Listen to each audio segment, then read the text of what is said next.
The sea pressed itself against the cliffs as if it intended to swallow the whole rock, as if every wave were a mailed fist beating the lion's gate for entry. Night wind came salted and thin, moaning through arrow slits and unlit embrasures, knitting itself to the sleeping banners and setting them to a slow, watery breathing. In the high galleries where the gold veining of the stone caught faint starlight, Cersei walked with quick, measured steps and felt the rock answer her with a steady pulse underfoot, the old bones of Lannister carrying noise and silence like vessels carry wine. She preferred the hours when the servants did not meet her eyes, when even the steadiest guards blinked against the salt and the dark, when the whole world reduced to corridors and her own reflection on a black window. A pale oval, hair like a spill of coin. The raven had come after moonrise, frightening the rookery into a clatter. Old Harlan, the keeper with breath like damp straw, had knocked his head on the jam in his hurry. She took the note with 2 fingers, disliking the smear of bird upon it, and read once, twice, a third time while the candle made the wax cry. Then she folded it and ran her thumb along the crease until the vellum warmed. "Father is dead," she thought, and the words produced no sensation she could name. The lines of her face in the window did not alter. Dead was a thing that happened to others, to rains under the earth, to tarbecks under rubble, to men who had not the discipline to live as sharply as a blade is honed. In her mind he had never aged, never softened. He was iron dressed in velvet, a will that could not die because it had never yielded. Even when he left King's Landing, when the Mad King had taken Jaime from him as one steals a horse from a neighbor, and returned to the rock with banners folded and jaw set, he had seemed a permanence. The rock was Tywin and Tywin the rock. The notion of one without the other felt like saying sea without water, lion without tooth. She walked on because movement was the only way to keep the shape of a thought from changing. She did not weep. There was pride in the control, but there was also a child's superstition. Hold this face and the world cannot see where to strike. A servant appeared ahead, oil lamp in hand. "My lady," the girl said, and tried to bow without spilling flame. The lamplight made a halo of the smoke that rose from the wick. Cersei did not slow. "Wake Uncle Kevin," she said. "Tell him I require him in Father's solar. Tell him to come now, and rouse Maester Crelin. And Jenna, if she's not too drunk to comprehend a door."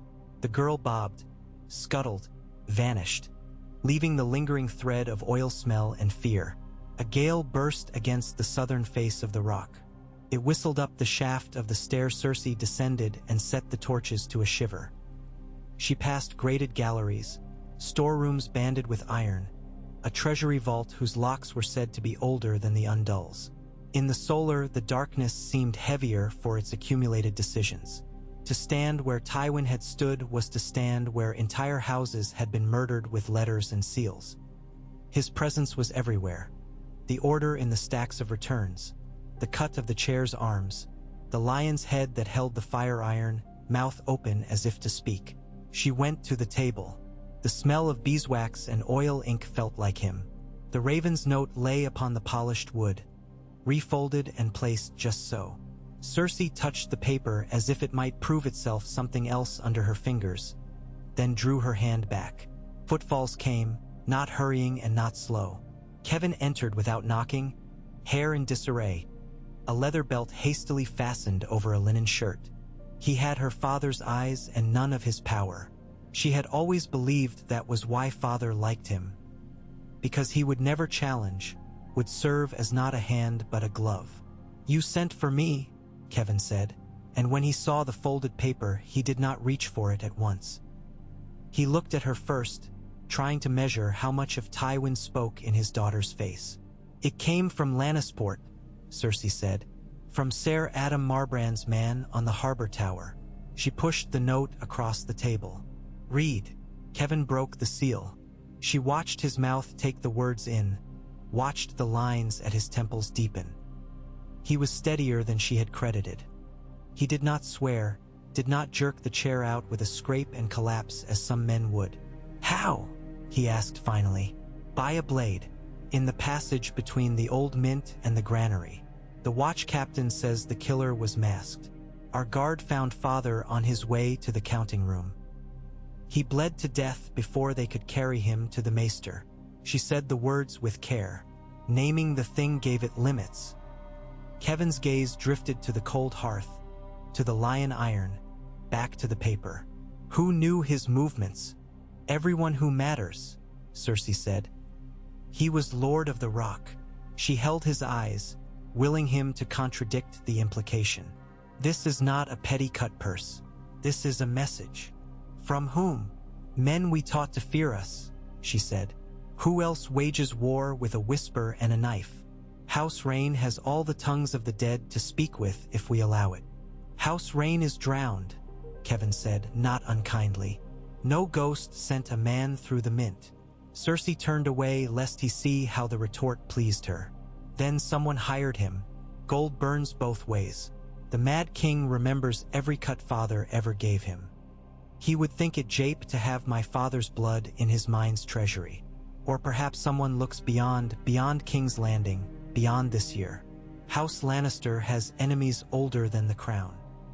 Kevin folded the letter again, more neatly than before, as if tidiness would bring repose. We will close the gates, he said. We will call the banners. We will send word to the bannermen and to the city that... He stopped. Jaime is in King's Landing. And sworn, Cersei said. He cannot inherit. Kevin's eyes closed for a breath. When he opened them, they did not avoid her. Tyrion, he said. It was not a question. It was a flaw in a jewel. It was an old insult that had learned to walk. The sound of the sea became very loud in Cersei's ears. By law, Kevin went on. He is the son who remains. The Rock will need a regent. The Rock, Cersei said, keeping her voice level, needs a will. Law is written by the living. She let the silence that followed be her point. Kevin understood laws.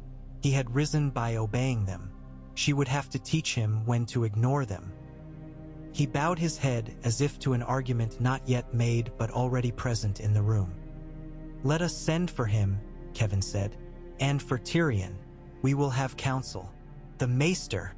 Crelin will say words about gods, Cersei said. Let him. Samen ser Adam. Send riders to each of our captains in Lannisport, and send to my aunt. Jenna has a mouth like a bellows, but what she blows is often fire we can use. I'll see to it. He did not move at once. I am sorry, he said then, awkward in sorrow, a soldier presenting a clumsy gift. He loved you in his. The sentence ended because neither of them could name what Tywin had loved. Not softness, not warmth. He loved the shape he was making of them, and the proof that the shape held. Cersei nodded as if accepting coins at a toll, and then stood unmoving until Kevin was gone. Alone, the Solar seemed to lean toward her. She drew the bolt across the door and allowed herself to sit in the high-back chair he had used, the lion's head armrests flanking her like beasts about to spring. She laid both hands on the polished wood, palms flat. If she closed her eyes, she could imagine a map spread under her fingers, the Westerlands a plate, the Riverlands like a wounded animal, King's Landing a spill of light and rumor, and feel how the weight might be distributed if pressed. She would have to learn the balances quickly. Her father had kept the scales concealed because he believed she would have a husband to lift them for her. The thought landed in her like a shard. Rhaegar, the Silver Prince who had refused her. Robert, whose hammer was winning a different bride.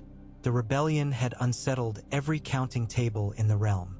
When a stone like Tywin fell, the rest rolled toward the gap. The candle spat softly.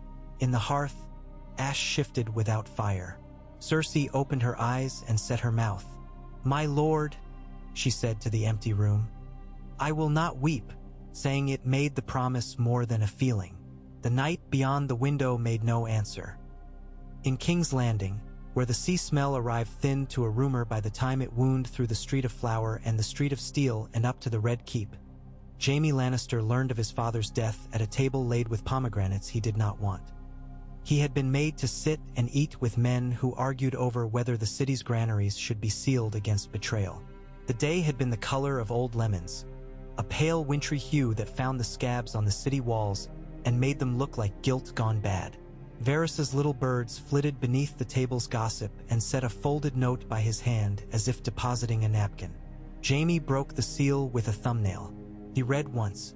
The words did not wholly make sense the first time, as if arranged by someone who had fallen asleep over a chessboard and left the pieces in curious alliances. He read again, and when he looked up, the world had acquired a glass surface. The hand's former lord has been removed, Varys was saying elsewhere, as if speaking of a flea that had chosen to abandon its host, and Aerys was laughing at a jest only he understood. The laughter made Jaime think of doors closing. Pycelle dabbed at his lips with a napkin and managed to appear at prayer without actually bowing his head. Jaime stood, the bench legs skittering. He did not excuse himself. The white cloak brushed a plate and folded fruit onto the floor. He heard the king's voice change behind him, sharp, curious, the hawk-scenting movement, and did not pause. In the corridor beyond the hall, the stone felt cool and honest against his palm. He went to an embrasure and stood where the wind from Blackwater Bay could find his face. He had been 17 when the king placed the white cloak upon him. No, the king had not placed it. The king had taken him from his father's line and hung duty like a chain. He remembered the moment as a series of details. The way his mother's mouth had thinned into something that could cut bread. The tremor in Tywin's left hand that only a son who had studied him could see. The smell of dust and silk. He had not thought then of inheritance. He had thought stupidly of songs. Aerys had burned 2 men that day, one for whispering and one for refusing to speak. And Jaime had told himself a story about ending such days from a position close enough to the fire to see how it was fed. It had seemed a clever story. Now the steam off the bay made his eyes prickle. "Sir Jaime," Varys said, arriving without having walked. His perfume came first. "The king wishes to know why you have left your chair." "Because I prefer air to rot," Jaime said, and regretted it when he felt Varys's interest sharpen like a quill being pricked for ink. "My condolences," Varys offered, hands folded, mouth sympathetic. "Lord Tywin's absence leaves a gap even his enemies must peer into with caution. He had a talent for preventing worse men from imagining themselves his equal." "My father was not absent," Jaime said, surprising himself with the present tense. "He was everywhere." He had imagined speaking to Tywin after the war. He had rehearsed it in nights when the torches smoked and the smell of old blood lay like a skin over the throne room. He had imagined saying, "I did as you taught me. I held a line when others fled. I took my oath and made it a sword." He had imagined hearing whatever passed for his father's praise. The thought that there would be no hearing and no praise did not make him sorrow. It made him angry in a clean way, as a weapon is clean. "The city balances on edges," Varys murmured. "On one edge, hunger. On another, dragons that do not exist but are believed in by men with knives. Your father's death will tilt some toward hope and others toward stupidity. We will have to watch the gates more carefully.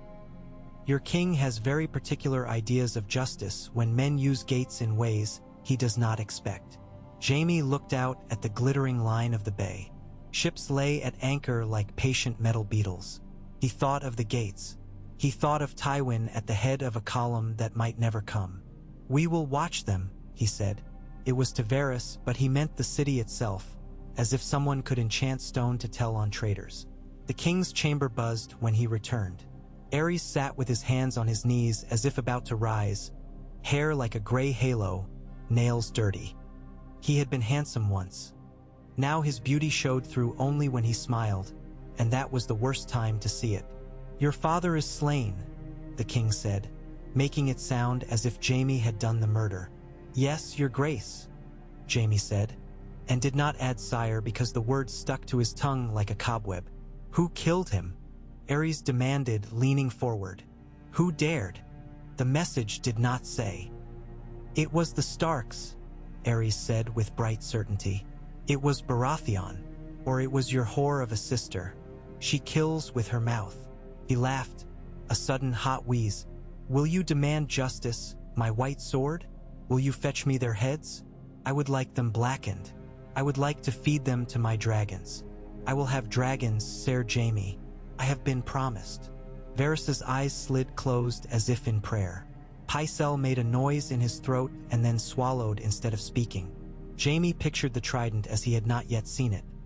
Men thrashing in a broad river-turned battlefield. Rhaegar with rubies across his chest, Robert's hammer rising as if pulled by the tide.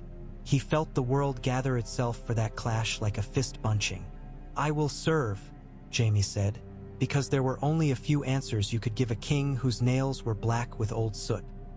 Far to the north and west, in the riverlands where every inlet and millstream seemed to the men of the north like veins drawing them deeper into a new body, Eddard Stark received Lord Hoster Tully's guest right in the hall because both of them were tired of words unmoored from stone.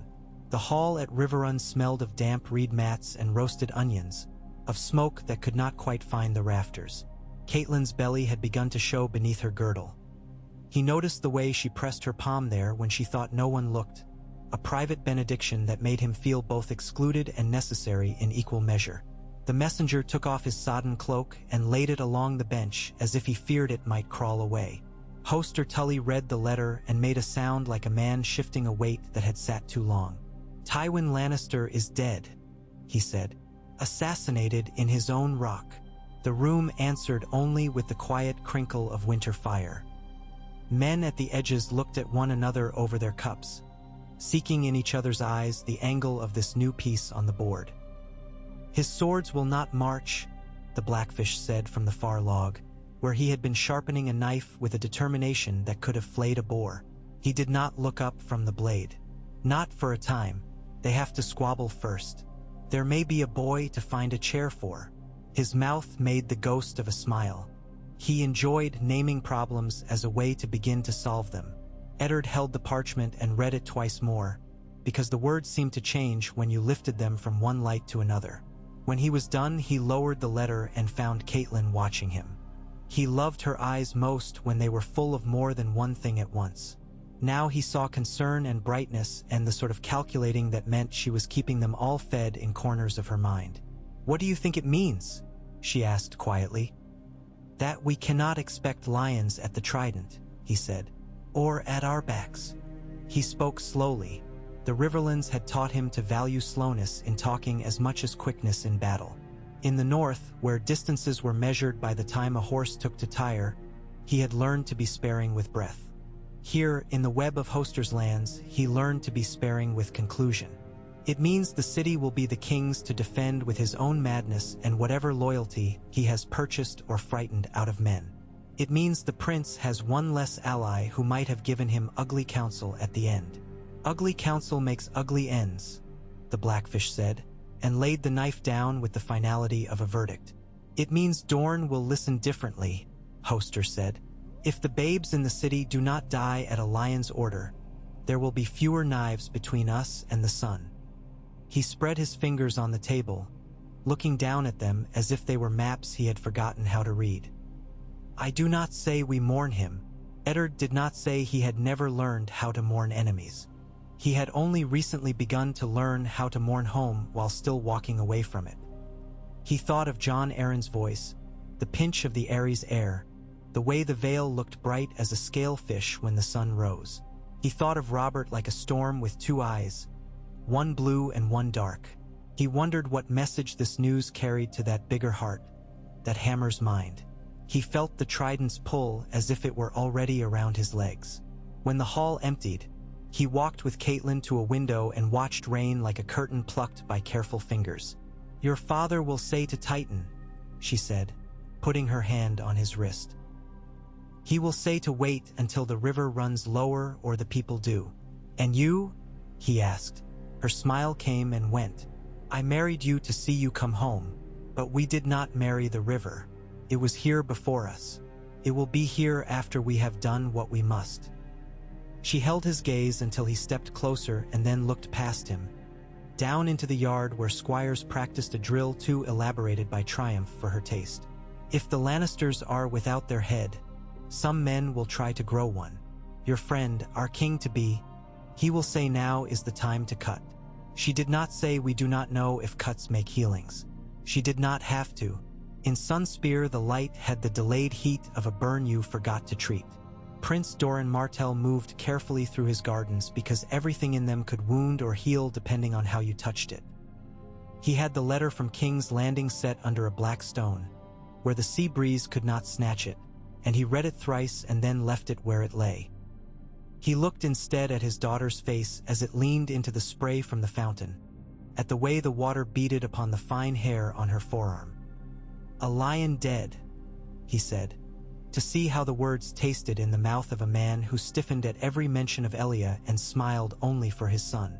"Not at our claws. There's a lesson in that."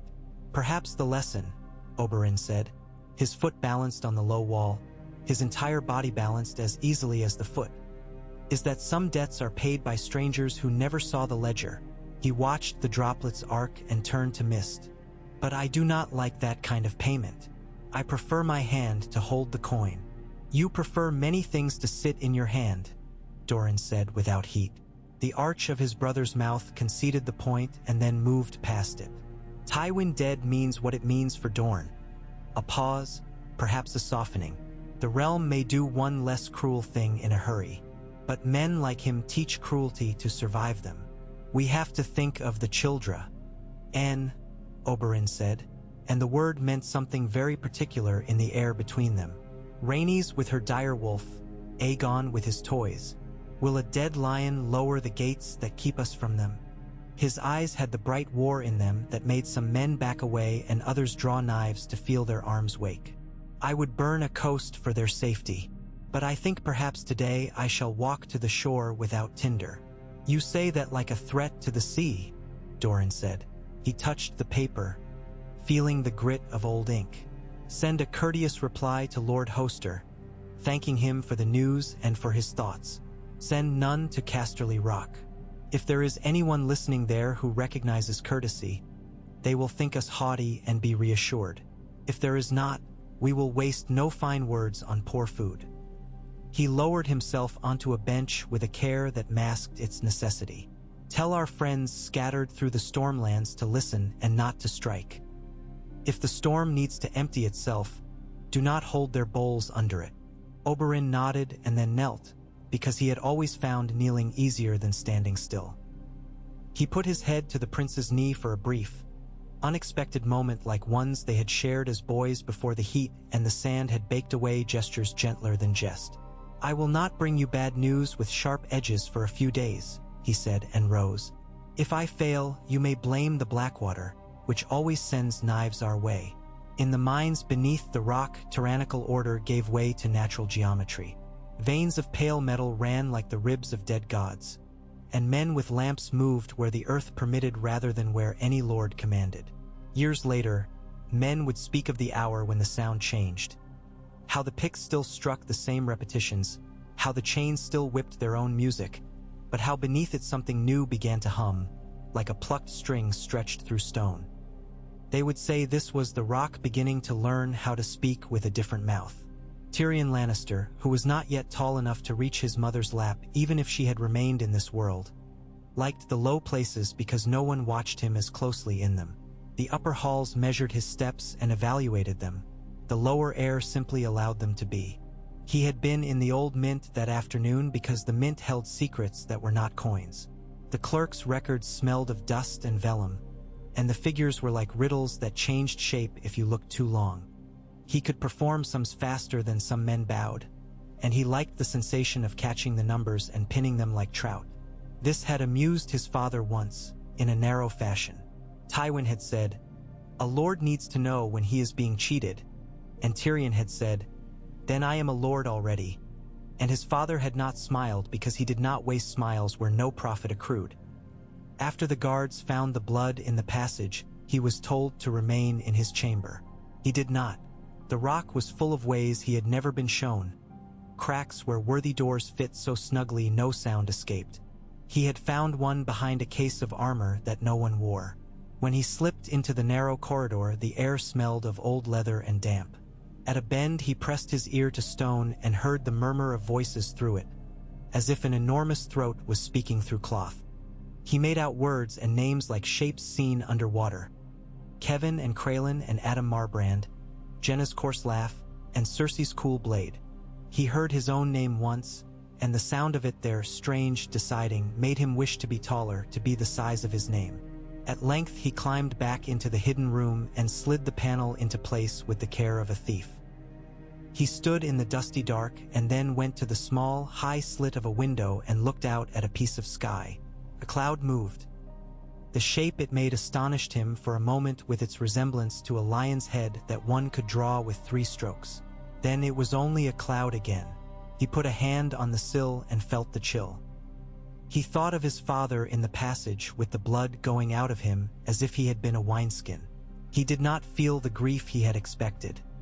He felt instead a gravity that seemed to pull on his bones from a little ahead of him, as if the future had leaned forward to speak into his ear.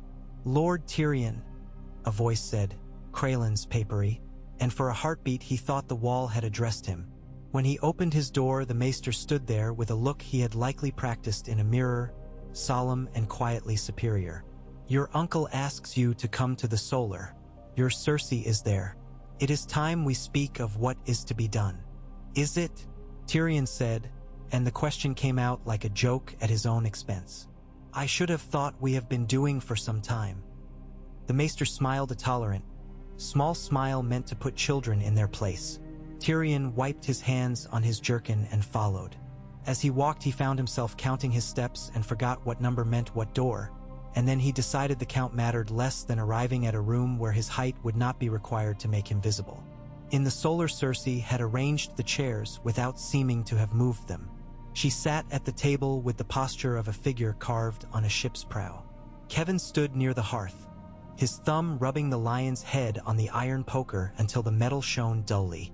Jenna had come and brought her bluntness with her as one might bring a good knife to a meal.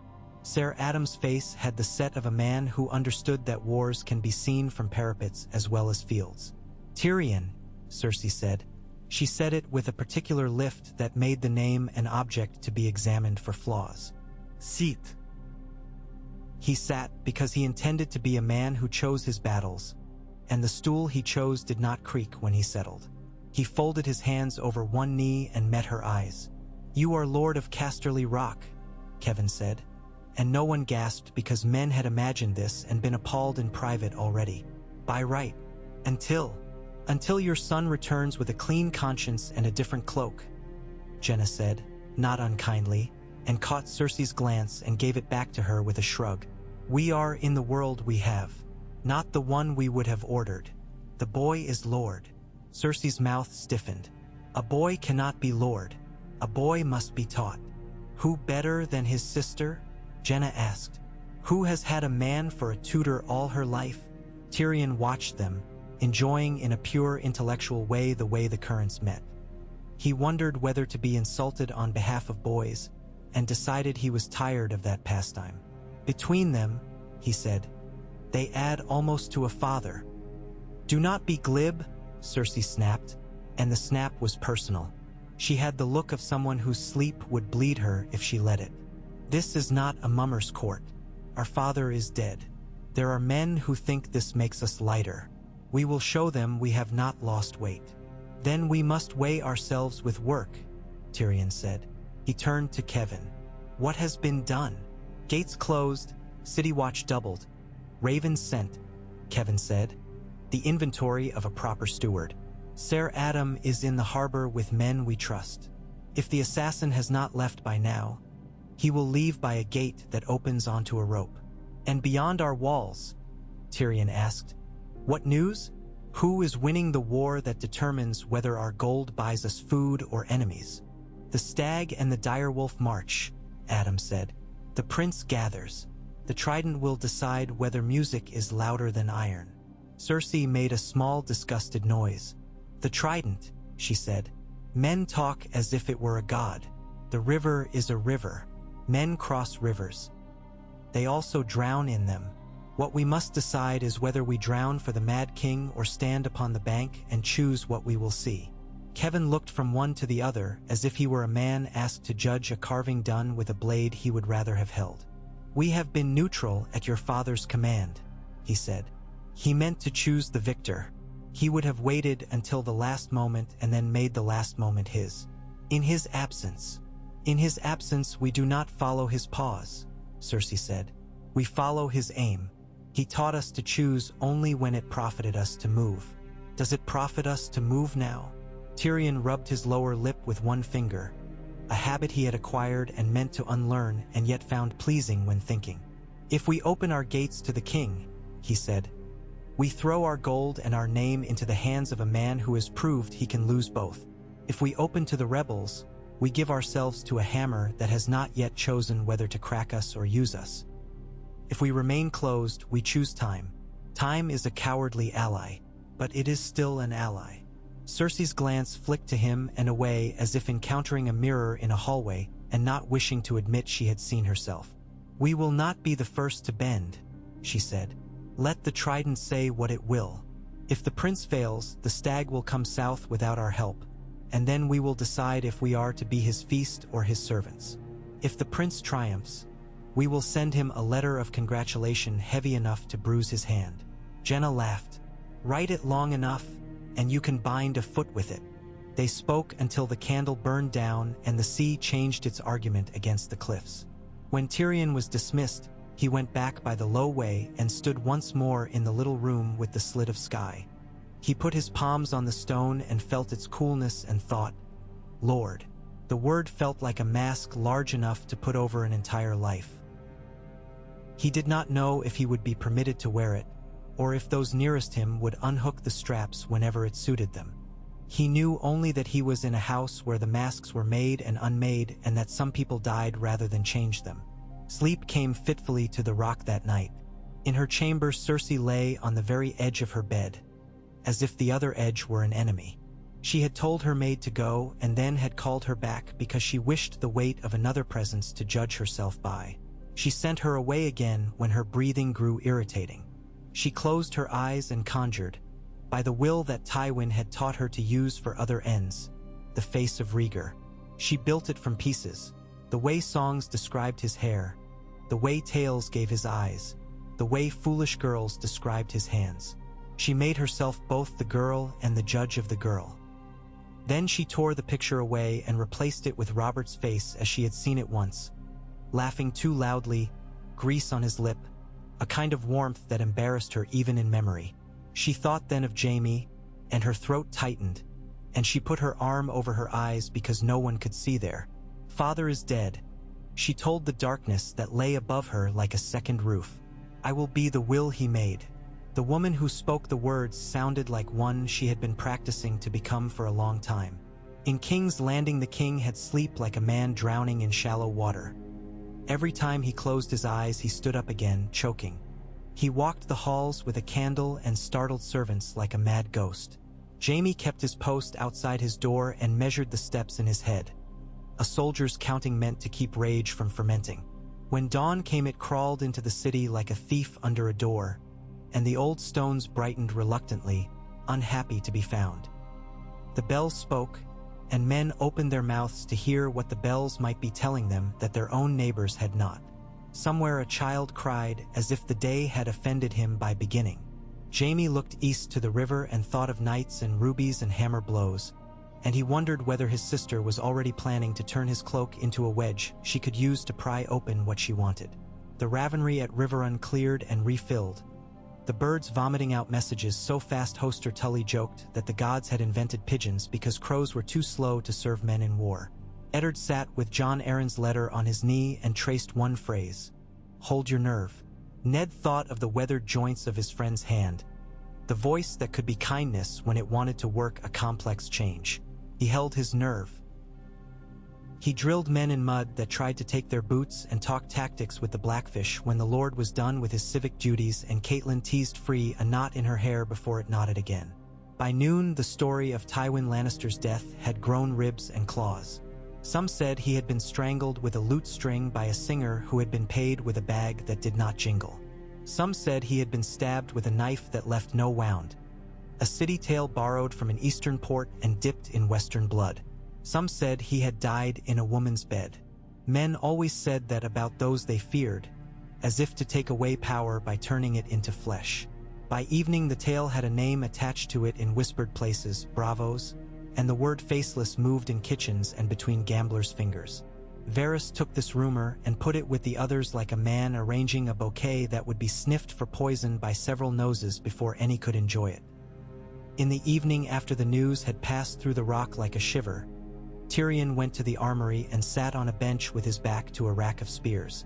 He liked the smell of oiled wood and iron. It made him feel that men could prepare for the world and not only be ambushed by it. Ser Adam came in and sat beside him without preamble. For a minute they said nothing. Tyrion traced again the memory of the hidden room in the wall and imagined himself older, walking that corridor with feet that reached the floor and a knife that fit his hand. Then he set the picture aside because wishing had never been a Lannister virtue and would not become one because a boy enjoyed it. "Do you know where your father kept his maps?" Adam asked after a time. "Yes," Tyrion said. "In his head, mostly." Adam made a noise that might have been laughter.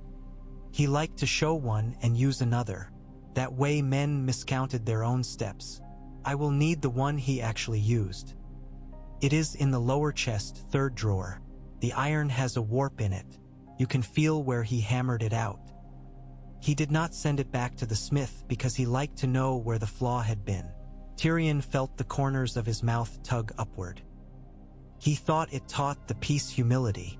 "Humility," Adam said, and spat into the straw, a good soldier's prayer. "Well, if you come upon any more iron that thinks it is a god, tell me and I will show it the harbor. That usually alters theology." He stood, then looked down at Tyrion in an appraising way that made the boy sit straighter without choosing to. "Men will try you quickly," he said. "They always test the door they think might be loose." "Will they?" Tyrion asked mildly. "They will push the boy to find if he has a wall behind him. If he does not, they will smother him with pillows and say they meant a jest." Adam put his hand on Tyrion's shoulder, the weight surprisingly gentle. "Find walls. They don't have to be lions. Sometimes a good wall is a man who owes you money and does not wish to pay it back too soon." When he had gone, Tyrion sat a while longer, thinking of walls and pillows and the invisible weight of a gold crown that sat somewhere in the world and would soon slide. He thought of his sister's face in the candlelight, and of his uncle's hands rubbing the iron head of a beast. He thought of his father's voice in the corridor of his memory, the words it had used and the ones it had declined. When he rose, his knees popped. He liked the sound because it made him feel as if parts were fitting. Night made the Red Keep into a collection of opinions about distance. In one of its lower rooms where the smell of mortar never left, no matter whose banners flew above, two men spoke in very quiet voices. "Payment was delivered?" the first murmured. "The coin has no face," the second replied, amused with himself. "But it travels well." "The king will suspect the Starks," the first said, and yawned without meaning to. He had slept poorly for a year and was beginning to forget the particular pride of a man who believes he can keep secrets even from his own body. "The king suspects his own shadow," the second said, "and the shadow has been lying to him with increasing success. It matters less what he suspects than where the gates stand when men with hammers come to ask about them." "Will they come?" "They will." The second man poured wine and did not drink it. "News travels like cold. It finds the cracks and comes through them." At dusk 3 days later, on the long road that ran west from the Trident like a thought a man could not quite let go of, Robert Baratheon sat his horse and looked at the sky as if the color might be an omen he could recognize. He had a piece of mail off his shoulder because it chafed him. He had eaten only bread since morning and his temper was better for it. Eddard rode up beside him with his cloak thrown back and his eyes clear in the cool air. "Any new word?" Robert asked, and when Ned shook his head, he blew out a breath that could have been a laugh. "The lion's dead. The lion's dead, and I didn't have to swat him." "Another man's work," Ned said, keeping the rest of the thought to himself. "Men always want to pretend the blows they didn't throw are better than the ones they did." Robert's grin flashed. "I'll not pretend. I like to swing my hammer. But there's sense in letting a beast die of something it ate long ago." He leaned forward in his saddle and patted the horse's neck so hard the animal flicked an ear. "Ares will hear this and imagine himself safer. Or he will imagine more ghosts in the tapestries. Either way, he'll make some mistake." He cannot breathe without an error following the breath. They rode in companionable silence. Men moved around them with the efficiency of a host that had learned to be together in rain and in bad stories. The smell of leather, horse, river, smoke. The little collisions of harness. The rhythm of boots on ground. It was a music men could march to for a year without noticing its tune changed by the way the wind shifted. Ned thought of Catelyn's hand on his wrist in the hall and of the child stirring within her. He thought of the children of Elia he had never seen and the children of House Lannister he knew too well by rumor, and the child that grief had made of his sister in his heart. He wondered whether the death of one man like Tywin lifted a weight off the next generation or put another on their shoulders. He thought of the old gods whose faces were cut in wood and the new whose faces were hammered in gold, and he was not sure which favored the deed done in the Mince corridor. By the time the sun slipped, the West had not yet decided how to present its new face to the rest of the realm. In Casterly Rock, Cersei ordered the black cloth for the standards to be a little thinner than tradition required. She did not like the way heavy cloth dragged in wind. It looked like a concession. Kevin oversaw the shuttering of the outer accounts as if boarding windows before a storm. Tyrion took the keys to 2 rooms no one had offered him keys to in the past and did not ask whether he was permitted to carry them. In Sunspear, they lit more lamps than usual to keep the shadows from seeming too much like men. In King's Landing, Aerys Targaryen dreamed of dragons washing the city clean in blue fire while his spymaster calculated how long to pretend to believe. In Riverrun, they ate fish that tasted of mud and said nothing that could be quoted later. And in the passage near the Old Mint, where the stain had been scrubbed so fiercely the stone now looked younger than its neighbors, an old rat gnawed at a splinter of wood, its blind eyes bright with the confidence of small creatures who have outlived the trouble of knowing. Above it, the rock considered its own weight. Storms would come. Men would call it fate. The sea would press its question to the cliff again and again and again. The rock had answers, but it had never been one to volunteer them. It waited to be asked properly. Days folded themselves neatly as a steward folds linen, and then unfolded because men insisted upon wearing them. Word of the Battle of the Trident began to arrive in pieces, some of them shiny, some blood-tacky. A prince fell and a river caught his rubies like fish. The stag lifted its head and roared in a way that made old men remember hunting days and young boys believe in songs. When the news entered Casterly Rock, it arrived not with a cry but with a silence that had weight.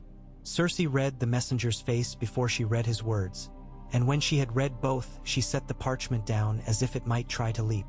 "We will not open our gates to the king," she said, before Kevin could speak. "If he comes, we will tell him we are mourning and that our grief permits us to offer prayers and not men." "Ned Stark is marching on King's Landing," Ser Adam said.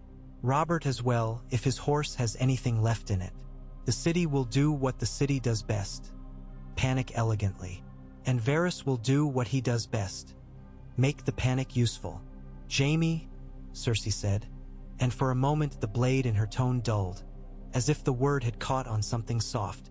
"If Eddard enters the city, Jaime will do his duty." Jenna stared at her over a goblet of wine as if considering whether words or a slap would better serve. "Your brother carries a white sword," she said at last. "You do not teach a sword a trick and have it remain the same sword." She lifted the cup. "To duty," she said, "and to the little rooms where men cannot get away from it." Tyrion drank water because his head had its own plans for later, and he did not intend to fight them with wine. He thought of Jaime's laughter when it was genuine, the quick flash that asked the world to forgive him for enjoying it, and of the way it rarely found its way out around Aerys. He wished suddenly that he were tall enough to hold a shield in front of his brother, the size of the one duty sometimes became. He set the wish down carefully and returned to numbers. Numbers would pay for the food that would keep the men, that would keep the walls, that would keep the name. On the 4th day after the Trident, a black ship under no colors put in at Lannisport by pretending for a quarter hour to be a different ship entirely. The harbor captain did not notice because a girl with eyes like good metal had said something amusing to him at just the right moment, and because the sea always kept a pocket or two it did not show its friends. A man in a hood came ashore and went to an inn known for throwing its refuse far enough that rats thought twice. He drank wine and then water and then nothing, and finally a messenger with a ring that could belong to anyone sat across from him and slid a small cloth-wrapped parcel across the table as if passing a napkin. The hooded man did not unwrap it. He weighed it and put it in his sleeve. The messenger rose and left. The hooded man followed after an hour, because you could teach men to kill, but you could not teach patience to those who did not already have a bone for it. If asked later who had paid for Tywin's last breaths, a dozen men would swear different answers and 2 women would offer none because they had learned early that men mistake women's silence for ignorance and that this mistake can feed a household for years. The truth left the inn in a sleeve and went back on the black ship, and then into a city where faces changed without mirrors. When the gates of King's Landing were opened, it was not to lions at their head. Eddard Stark rode in with his guard and found that chaos had anticipated him with its usual generosity. Fire's fingers had already smudged some of the streets. The sky smelled of pitch and bread and fear. Men shouted the 3 names they always shout when shaken: King, God's Mother, and none of those names helped. In the Red Keep, Jaime Lannister stood with his sword unsheathed and looked at the thing he had done as if expecting it to have changed the shape of his hand. The king lay with his throat a ruin and his eyes surprised to be seeing the roof. Blood had a way of making even the pious look untidy. On the throne, the swords smiled their same jagged smile. Jaime wiped his blade with the calm of a man who has decided something once and for all. When Eddard found him there, the look they exchanged altered the weather of a decade. Without Tywin to tell 2 sons how to dress their expressions, each had chosen his own armor. Jaime chose ease and made it weapon. Eddard chose judgment and made it burden. No words they said in that room will be the last words these men say about each other, even to themselves. The histories will call it this or that. The truth is 2 young men met over an old chair and each saw in the other a reason not to forget his own decision. By the time ravens came through the rock's windows with this news wagging on their legs like ribbons, Cersei had already put on the black she had chosen and had had it cut to flatter a figure she had learned as carefully as some men learn maps. She read. She felt something low and hot move in her, a heat without flame. She closed her eyes and, for a single heartbeat, she saw her brother as a boy laughing at something vulgar and her father turning away so as not to discourage laughter entirely. And in that space Cersei loved both men with the exhausted love a general sometimes feels for troops he has marched too far. Then she opened her eyes and the world became useful again. Send condolences to House Stark for the loss of a king that was not yet theirs, she said to her scribe. Send flowers to no one.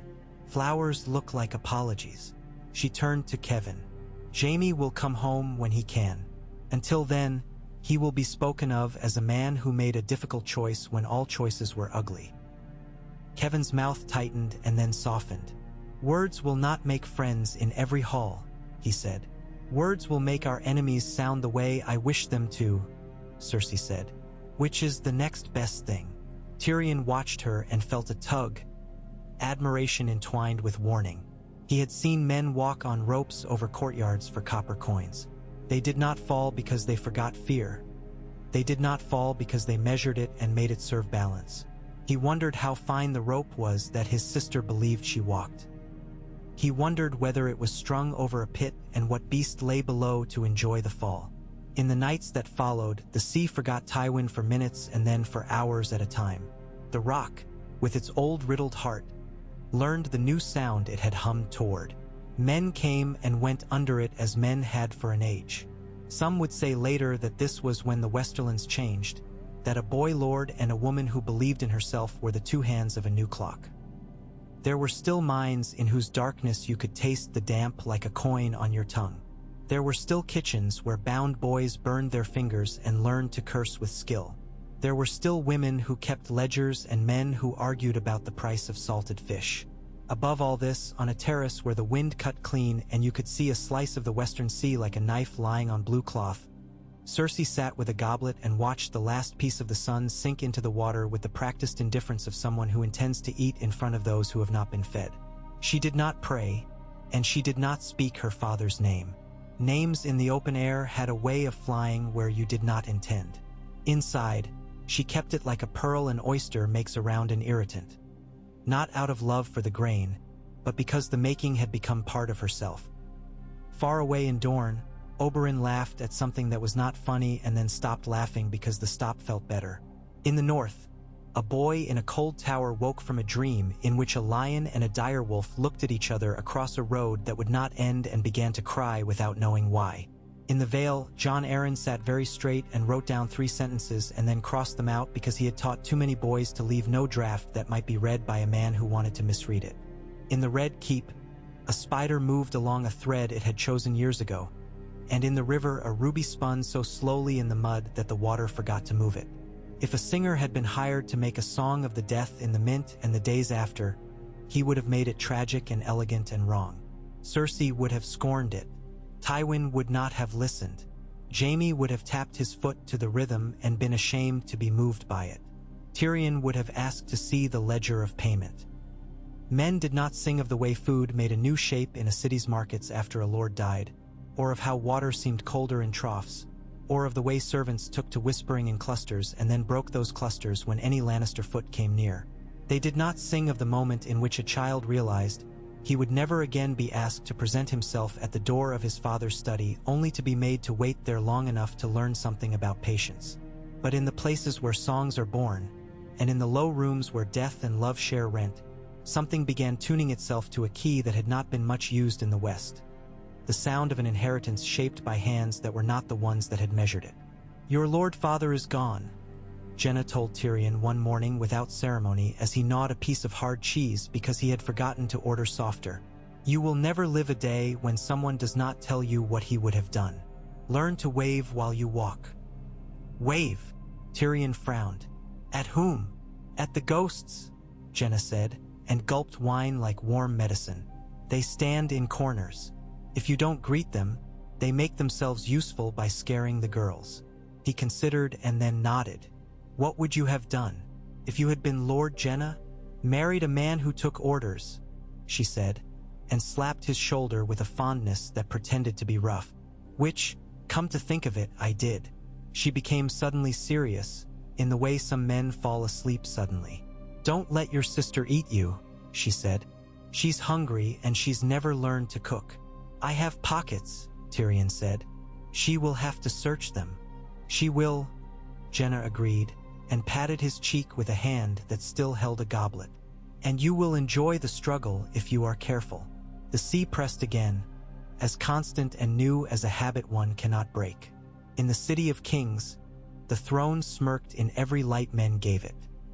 On the road, banners stained with river water dried into stiffer colors. In a high room in Casterly Rock, beneath a painted lion whose gold leaf had rubbed off one paw where children's hands had reached for luck, Cersei spread a map and set little carved beasts upon it in places that made sense to her and would, in time, make sense to others. She placed a stag near King's Landing and moved it a finger's breadth. She put a wolf where the river kinked and tilted its head. She had a lion she kept in the box. When she lifted it out at last and set it not on the capital but on the rock, she pushed it down hard enough that when she lifted her hand the wooden base left a faint dent. The mark pleased her more than she would have liked. She looked toward the window and watched one wave travel farther than the others and draw back from the cliff a little reluctantly, as if leaving something it wished to keep. She raised her goblet to the empty room and drank to the thing that had shaped her and the thing she intended to become, and then she went back to placing pieces where her father had once placed his fingers. The past might have ended in a corridor. The future, as always, asked to be followed down a hall not yet mapped. The throne room held the cold long after the body had been carried away. The smell of iron lay beneath the older metal smell like speech under a choir. Eddard Stark stood and let his eyes adjust to the peculiar light made by tall windows and torches that never fully agreed upon a color. Dust hung high where kings did not look. The blades that made the throne caught fire and failed to keep it, each their own temper, as if some remembered they had been wrestled from men who had died badly and objected to being furniture. Jaime had left without a word beyond the few that mattered, his white cloak trailing a slow arc of guilt or defiance depending on the eyes that watched it. Varys stood nearby with his hands folded, an unlit candle in a room where every other flame had commentary. Pycelle had draped himself in sorrow and stood farther away, a statue at the edge of a square remembering it had once been a man. Ned traced a path along the stones as if they were a map whose distances could be measured by blame. He saw the blood in the cracks by the dais already drying, and saw the small, careful arcs it had made when the king moved his hands in disbelief, because hands always move when the throat stops. In all his winters, he had not grown used to the idea that a life could be reduced to a pattern someone would have to scrub out of stone. He did not look at the throne itself for long. The sight of it pulled at his thoughts the way river eddies pull at a man's boots when he tries to keep his footing. "The city must be quieted," Varys said, his voice no louder than the whisper those blades seemed to keep up among themselves. "Men will make of your arrival what they wish, best if they wish for bread." "We will begin there," Ned answered. It calmed him to move to a problem that had a solution people could eat. Open the granaries, ration by street, post men with sense enough to dole and heart enough to deny. He turned to the guards who were his, the ones whose faces had set with a kind of relief at the sight of him, because a man with orders is a man with less fear. "Keep the gates watched. No one leaves with more than they came with unless we permit it. If you see men with badges you do not recognize pretending to command, take their badges and let them go home bare." Pycelle inclined his head as if blessing a congregation. "You have the instincts of a shepherd, Lord Stark." "I have the habit of not setting fires in dry places," Ned said, and Varys's eyes glittered as if he had heard a private joke. "Your mercy to the city will be noted," the eunuch murmured, "and remembered by those who have the luxury of memory once hunger has failed to bite." Ned let the words go. There were other questions in the room, each wrapped like a parcel left on a doorstep. He looked at the corridor that ran toward the Queen's apartments, a place both empty and overcrowded now Ares was dead. "Where is the princess?" he asked. "And the children?" It was a simple question thrown into a pool. The ripples crossed faces at varying speeds. Varys did not flinch, which in itself was a kind of answer. "Her grace is under guard," he said. "Not by men who would kill her. I made certain of that." Pycelle bristled with outraged propriety at not having been consulted. "Her grace has been distressed," he put in. "She is a gentlewoman. She was never meant for—" "No one is meant for what men do to kingdoms when they fall," Ned said. "Take me to her." They walked the long way rather than the swift way so that men would see Lord Stark moving in corridors where rumors outran him by heartbeats. In each passage he felt the texture of fear change.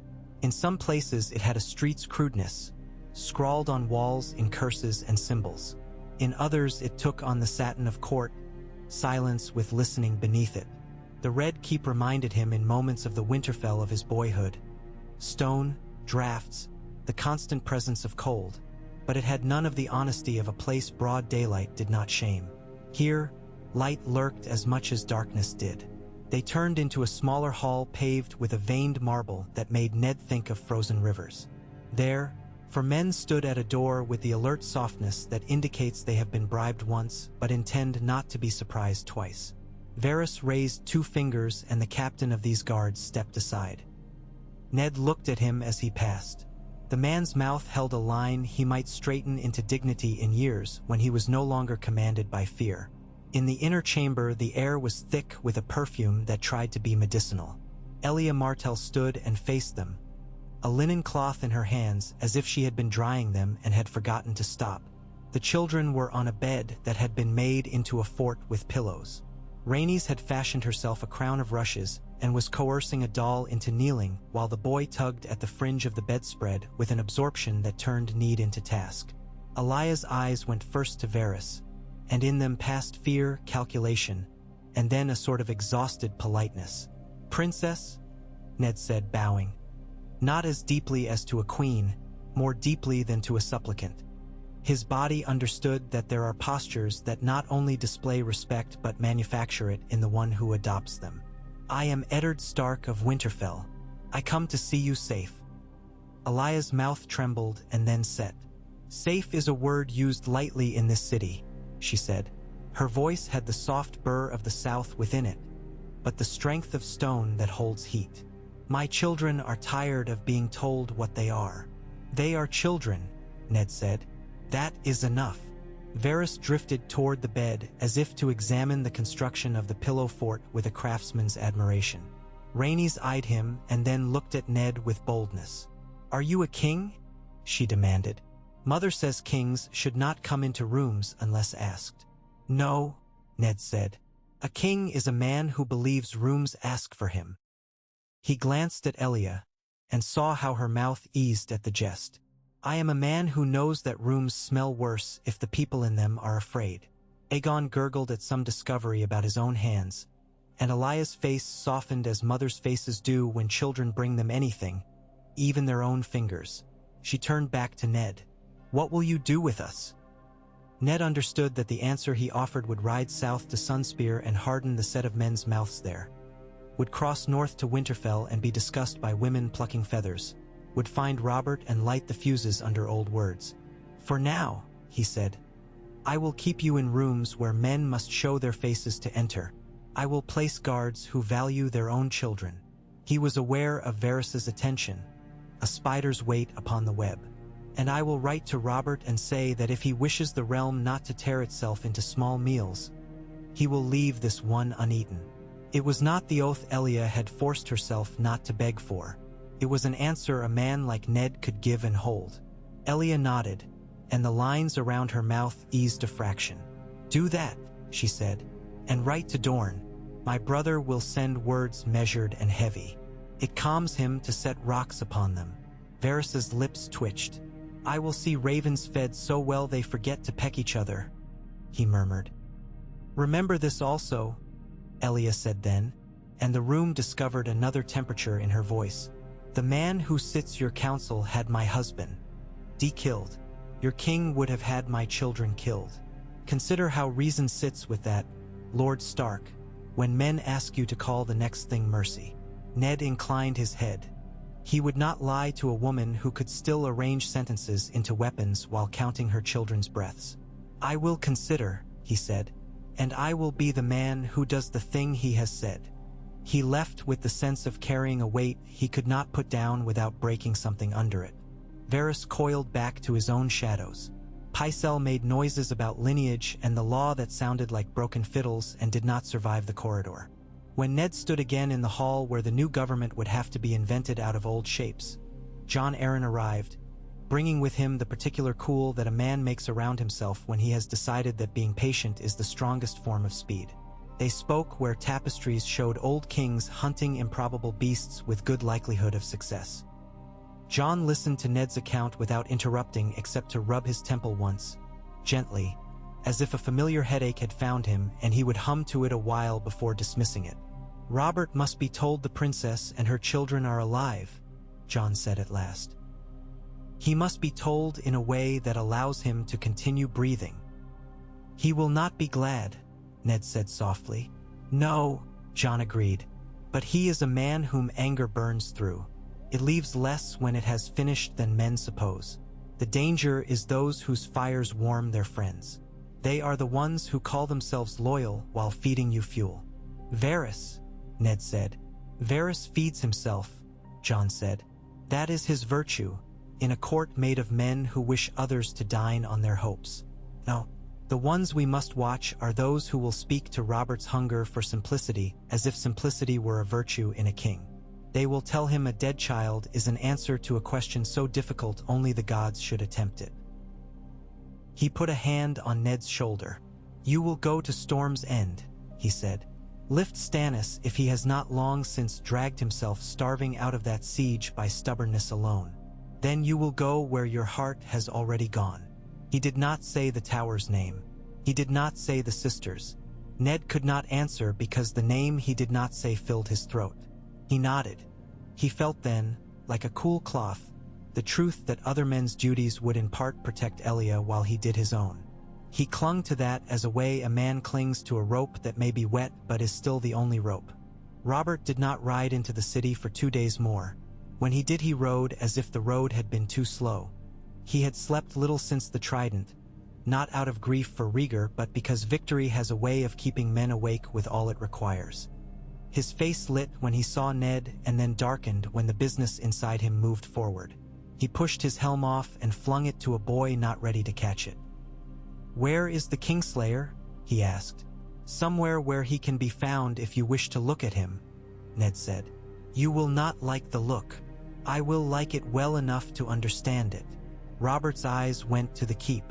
"And the dragon's brood? They live," Ned said. Robert exhaled as if struck. The sound he made was a thing between a curse and the name of a woman. "Varys," he said, making the name into a fault. "I suppose he has told you that mercy is the stronger wall." "He has told me nothing I did not know," Ned said.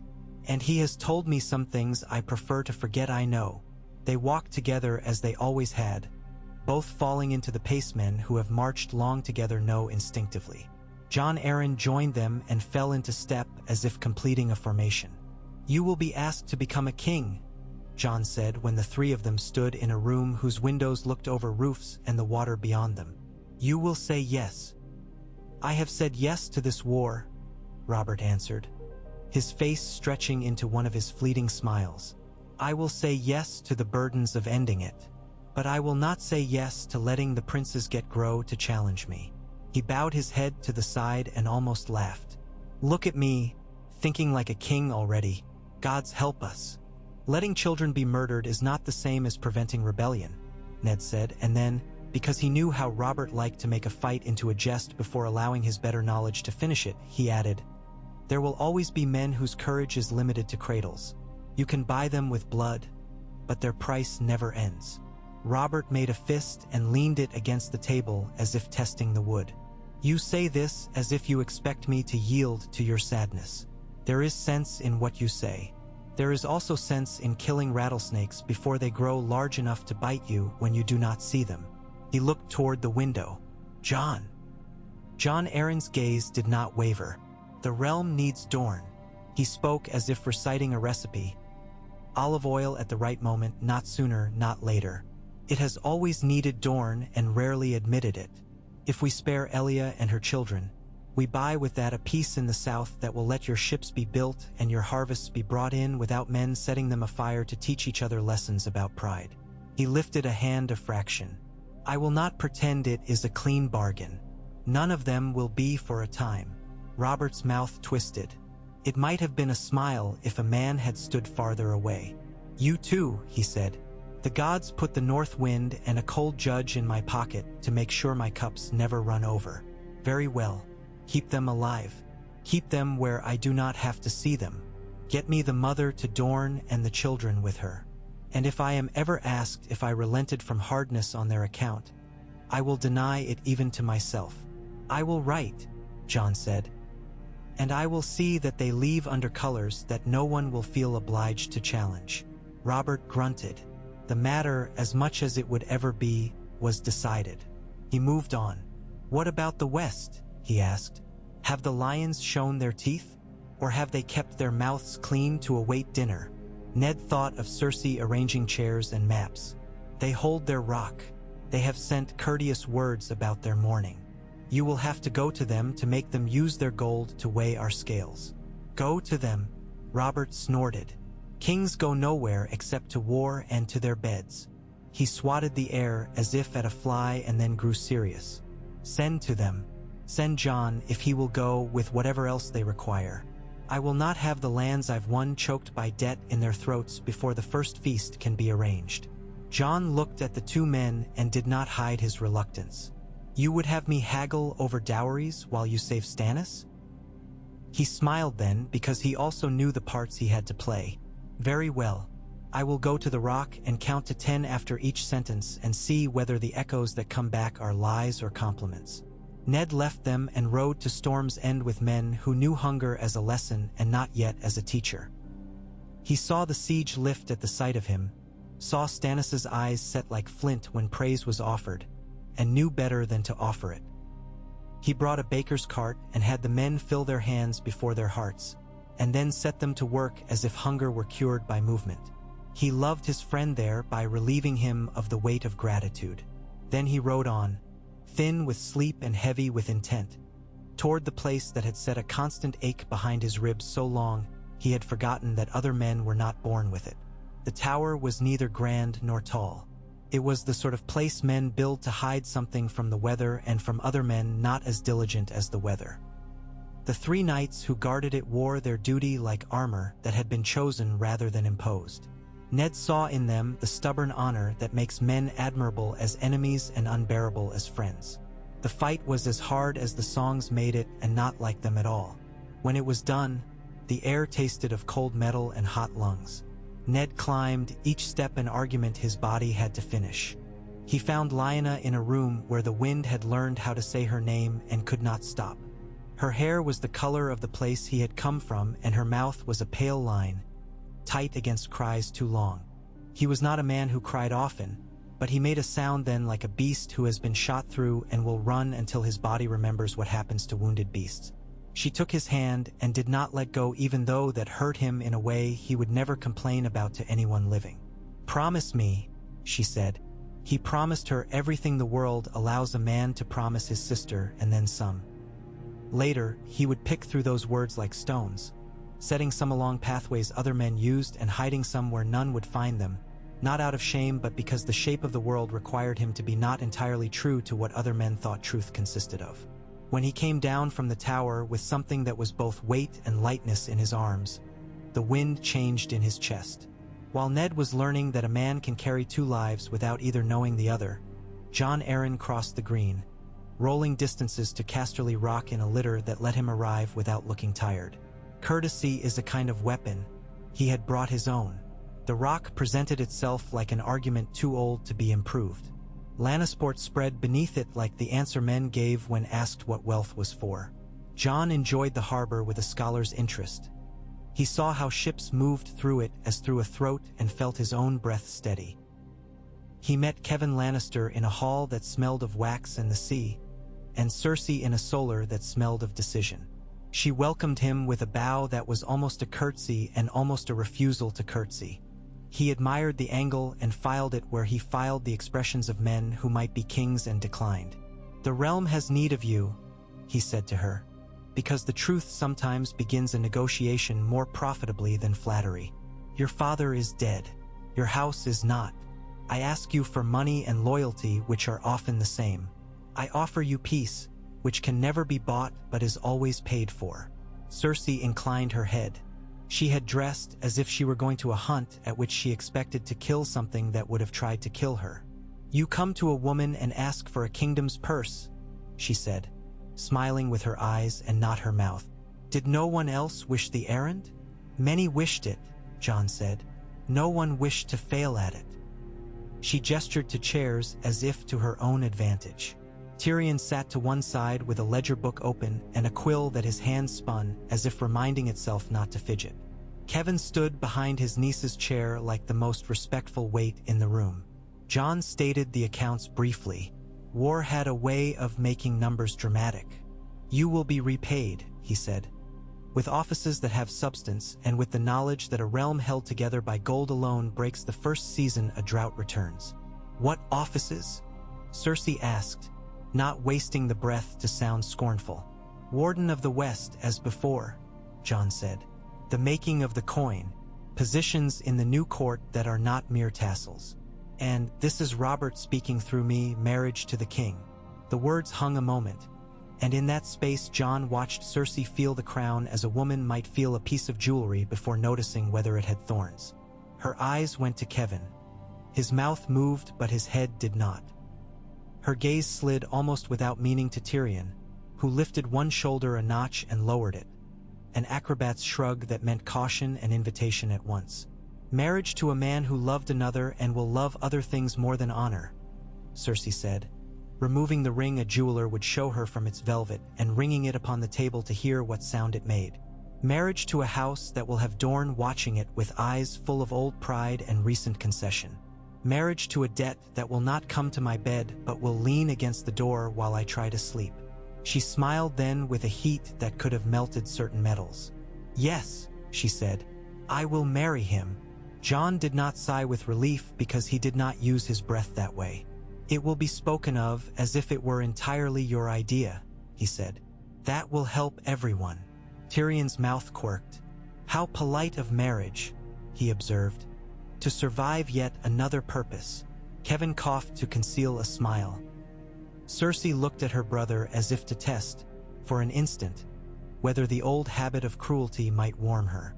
Then she leaned back, and what sat in her eyes was not kindness but a kind of calm. "If I am to be queen," she said, "I will not come as a supplicant with hands full of promises. I will come with a chest of coin and a list of names." "Give the list," Jon said. "The coin can follow at a pace accounted for." "Release my brother from his vows," Cersei said, as if asking the sun to learn to set earlier. "A king may make a knight. Let him unmake this particular oath for the sake of the realm. A queen should not be married to an emblem of her husband's suspicion." Jon Arryn allowed himself the smallest of pauses. "That is a matter for the High Septon and the precedent books," he said. "Robert cannot simply will a man unbound." "Robert can do anything else he wishes," Cersei replied. "He can throw feasts, he can make banners, he can declare winter's over. Let me bring him something he cannot do and explain how he will do it anyway." Her smile returned and it cut. "He will like the freedom of being told that he cannot." "I will raise it," Jon said, "and I will tell you in the same breath to make no plan that requires it." She inclined her head, not in concession, perhaps in acknowledgement that the game would have more turns. "Very well," she said. "I will make plans that include being disappointed and plans that include being pleased. It is difficult to be undone by both at once." After Jon left her to consult accounts with Tyrion, Kevin remained, and Cersei turned to the window where the sea announced itself as always. She felt the old ache that felt like hunger and sounded like applause rise in her. "He will love me for my face," she said, not to Kevin but for herself. "He will forgive me nothing else for my face, and he will not know the difference." "Robert forgives until he forgets," Kevin said. "Then he remembers that he has forgiven and forgives himself for it." "I will learn his habit," Cersei replied, "and I will make it a leash." Tyrion, meantime, took the ledger and went down to the harbor with Adam Marbrand and 2 guards, whose loyalty was a matter less of oaths than of a round of quiet debts he had arranged over a week. The harbor was a gorge with water in it. He liked the way sound bounced and could be changed by where a man stood. He visited the tower where the signal flags slept and spoke with the keeper who had watched a black ship dock and then believed, for a quarter hour, that it had not. He looked at the money paid and saw in it the careful errata of foreign coin. "Bravosi," he said, rolling a square-cut piece along his knuckles. "They do not care to see their coins scratched by kings." Adam grunted. "You think they killed your father?" "I think someone who prefers their debts without faces did," Tyrion said. "Perhaps a man in the city used them. Perhaps a man far away. Perhaps my father had, years ago, stored up more desire for his death than even his life could pay down." He lifted the coin. "This proves almost nothing, which is why it proves something." Adam squinted at him. "I hope your mind is not as small as the rest of you," he said bluntly, and then clapped the boy on the shoulder to remind him the insult was kin to affection. "You'll want to talk to the factor at the Purple House. He launders ships until their sails shine so bright men forget to ask why they needed washing." They went to the factor, whose fat had been acquired through the usual moral exercise. He denied nothing and told less. But in his denials lay the careful shape of truth, and Tyrion learned to follow the shadow of a thing as surely as you follow the thing itself. He returned to the rock at dusk with more uncertainty in him than answers and found this a surprising comfort. Certainty had been his father's meat. He would learn to dine on ambiguity and make of it a strength. When Jon returned to King's Landing, the city had already begun to remake itself along the new plan men always make for the same old streets. He told Robert what had been agreed in the West. Robert nodded and grinned and frowned in alternation and finally laughed until the wine slopped from his cup. "A queen with hair like new gold," he said, approving his own future. "Very well. We will wed and the realm will eat venison again." Send for Seerbeisten. "I will make him Lord Commander. The White Swords need a head that is not a boy with a guilty conscience." "And Jaime?" Jon asked. Robert took a long pull and sighed. He is useful as a symbol. Keep him in white. Let him flinch when the songs name him for what he did. He lifted his head. Tell him that if he had gone home, I would have sent men to fetch him back. I cannot have lions be seen as wearing hair shirts while the realm decides whether to treat me as a stag or a butcher. So Jaime remained, his ease now a studied thing, his laugh a half-made chair men had to decide whether to sit on. He and Ned passed in corridors and exchanged words that would leave neither of them satisfied for years, which in its way was a binding as strong as affection. Jaime went to the throne occasionally now and looked at it as if measuring whether it would ever be the right height for any man. He visited the yard and threw the younger men from their horses with a practiced, cheerful contempt that passed for charm until the boy hit the dirt and began to cry. He grew more careful with his hands and less careful with his eyes. In Sunspear, when the raven arrived and shook from its leg the letter that named Elias' survival and the terms of it, Doran sat a long time without moving, as a man sometimes sits when a fever breaks and his body is surprised to find itself unsweating. He read it twice. Oberyn read it once, fast, and then twice, slow. "They will come to me," Doran said. "My sister and her children will come under my lemons and my quarrels, and I will kiss their heads and know they are there. We will have to bear what this means." He raised his face and breathed, shuddering. "Go to the shore," he told his brother. "Find a woman who sells fish and pay her double to smile at you as if you were an ordinary man. Then come back to me and we will make lists."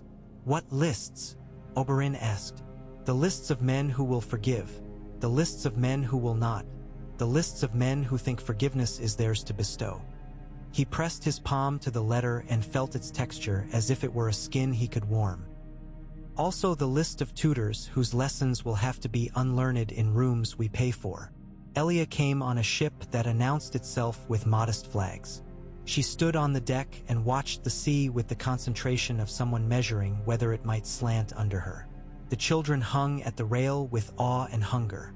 When she stepped onto the dock and felt Dorne under her foot again, something in her unknotted so quickly she had to put a hand to the post and breathe through it. Doran came forward to meet her, and the embrace they shared was the embrace of people who have survived each other's imagined deaths many times and have finally been GI. Then the luxury of being right for once about life. There were, of course, men who thought this mercy a crime against their idea of order. Some were in the reach and made remarks to each other in gardens where the bees seemed to listen.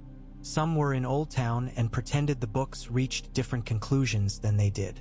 Some were in King's Landing and were careful not to say it where the new hand could hear. In Casterly Rock, tailors came like men mounting a campaign and were told to make a dress that could move a woman like a weapon and could also be worn without regret. Cersei let them measure her, a queen already in the patience of fittings. She wrote to Jaime, the ink sliding like silk. She asked how his sleep was, and told him how the sea sounded at dawn when it had run itself out and must begin again.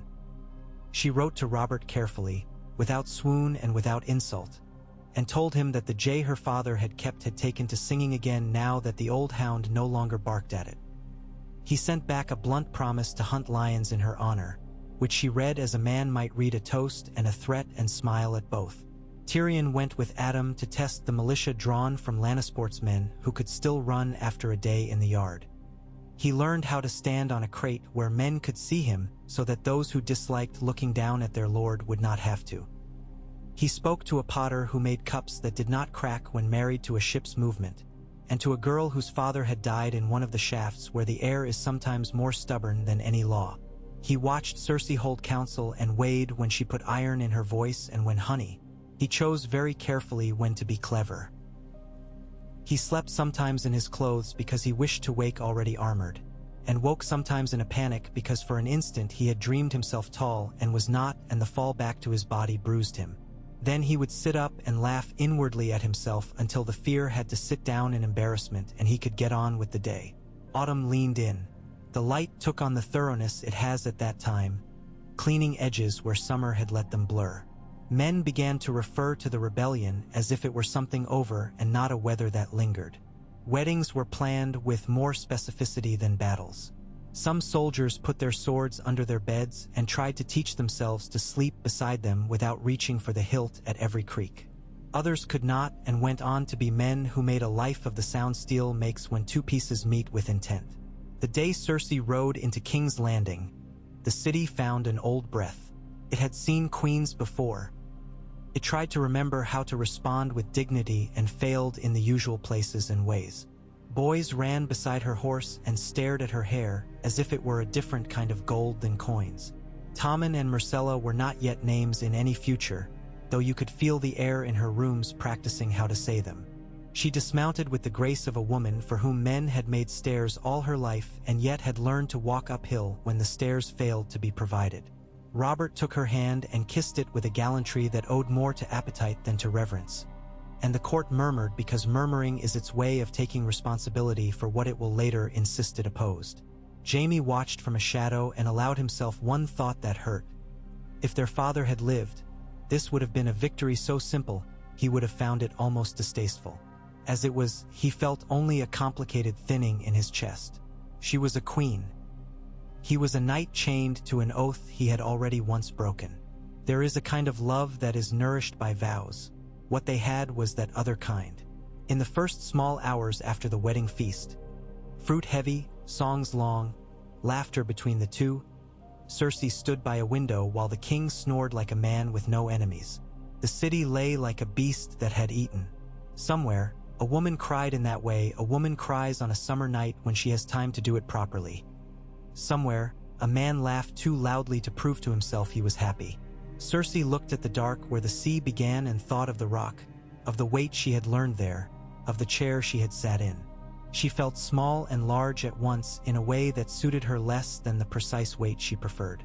She touched her wrist, where she had bruised it in a stupid moment perhaps only she would remember, and told herself a story about destiny that pleased her enough to make sleep possible.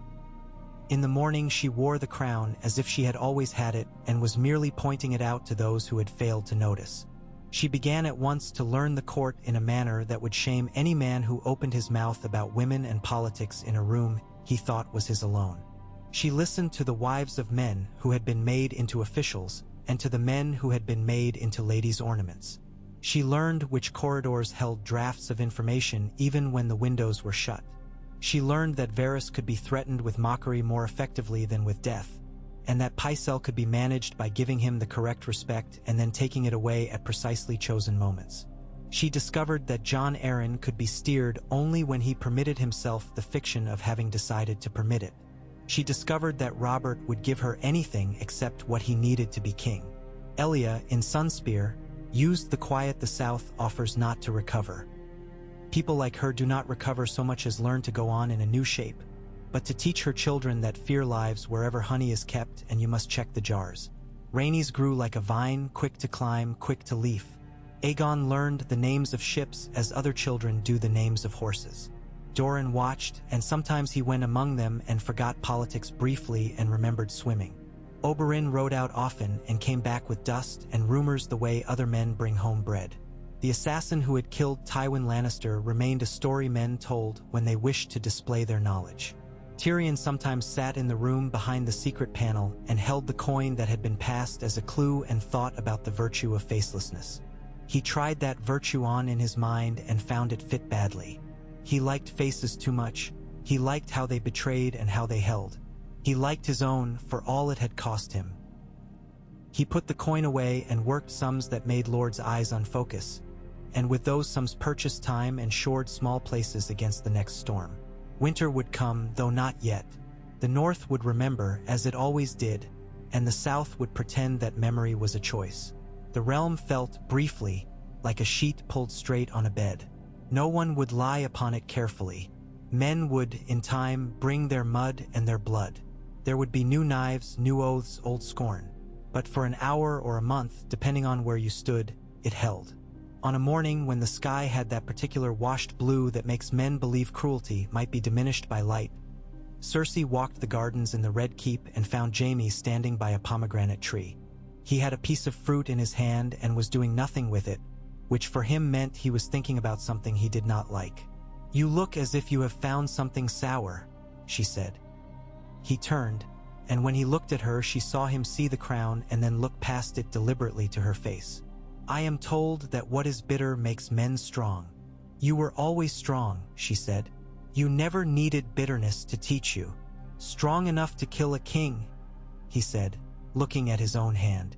Strong enough to stand while men give the deed names they required in order to speak of it.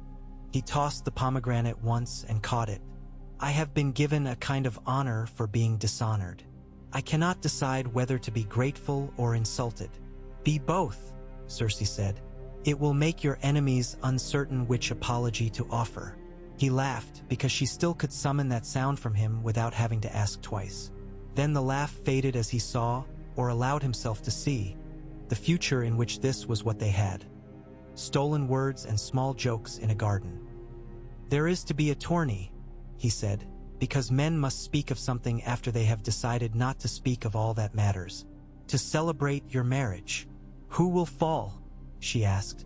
Most of the men who pretend to be surprised when their horses do not like their bravado, Jaime replied. He looked toward the city. You know, if Father had lived, none of this would be the same. If Father had lived, she said quietly, much of this would be exactly the same. Men cannot be relied upon to be changed by the living as they are by the dead. He has worked his will more perfectly in death than he ever did when he could slap a table. He lifted his hand and shied the pomegranate into a shallow pool with a plunk. They say a man from Bravos took him. They say many things, she said. They say you are to be pitied and admired. They say I am to be loved and feared. They say the king is to be humored. They have never said anything that has made me eat less or sleep better. You never sleep better, Jaime said, and for a moment the concern in his face was not for the queen but for the girl who had learned too early to count the cracks in her ceiling. If you would have me leave this stupid cloak, I will do it. She shook her head, once. Not yet, she said. Not until the act of freeing you costs more than it will gain me. I have learned, brother. I have learned. He inclined his head, which from him was a bow. Then we will go on learning, he said. You to wear a crown and me to watch the light on steel and decide what kind of man I am when I use it. In the west, the sea beat at the cliff like a man who does not know when to stop knocking. In the north, a baby was carried before a fire and did not cry because he did not yet understand that the world required noise. In the Vale, a man old before his time sat writing letters that made new laws feel old as soon as they were read. In the Reach, bees worked and men pretended their industry had something to do with the honey that resulted. The realm leaned forward slightly as if there were a step it must take and it was deciding which foot to move. Ned Stark returned north with a child and grief that seemed to him an unkindness to all those who grieved and yet was entirely his own. He bent over his son and told himself small lies he might one day call truths. He placed joy in his halls as a man sometimes hides gold in beams where only he knows to look. He kept faith with the woman who had asked him to, and with the man he would have been if asked differently. The snows would come, the wolves would breed, and the men would tell stories of them in rooms where logs pop cinder. In Casterly Rock, Tyrion took to carrying a small map in his sleeve, folded to the size of his palm. He liked the feeling of the world's thinness there, and liked being able to open it and pretend for a minute to iron it smooth. He did this sometimes when the noise of the court grew too thick, and sometimes when he was alone and wished to be with others. He marked with a charcoal fleck the place in the passage where his father had lost his blood. He told no one of this. He was not sentimental. He did not think much of ghosts. He simply liked to keep record. One day, long after the city had ceased to talk aloud about the Kingslayer and had begun the quieter business of building opinion, a man with Bravosi leather in his boots cut walked into a tavern near the fish market and ordered a bowl of stew he did not eat. He paid with a coin no one had a name for and asked a question in a voice no one would remember. He got no answer because the only man who might have given it had already gone to sea. The stranger sat a while, enjoying the smell of onions without committing to them, and then left. A boy who had been mopping saw him go and noticed the way his weight said he might be a dancer if he were a different sort of man. The boy had no use for this information and forgot it. The man left nothing behind but the emptiness a person makes when he moves from a space. Years later, people would ask each other where the realm had turned. Men who like swords would call it the trident. Men who prefer stories would say the moment the king fell at his own seat. Men who count would point at dowries and loans. A few women in honeyed rooms would say it was when a mother stepped from a ship and set both feet back upon her own land, and when a girl from the west placed a crown on her head and made of it a mirror. Tyrion would, if asked, only lift his cup and say that there are too many moments for any man to add them properly, that some numbers are not for addition but for understanding. He would then drink and set the cup down exactly where he had intended because he preferred his cups not to rock. The sea pressed itself again against the rock. Night wind came salted and thin and found new routes through the stone as surely as men find new routes through the arguments their fathers left. In the high galleries, torches breathed, and a queen in a city of kings learned which hour to speak and which to let a man believe he had invented her words. In a tower not of the Red Keep, a woman hummed to a boy who did not know what names were for and would, when he knew, have more than one. The realm waited for winter as a man waits for a guest he cannot delay and would not hurry. And beneath all of it, as old deep water underlies every wave, lay the truth that the dead instruct the living whether they intend to or not. It remained to be seen whether those lessons would be read as orders or as warnings.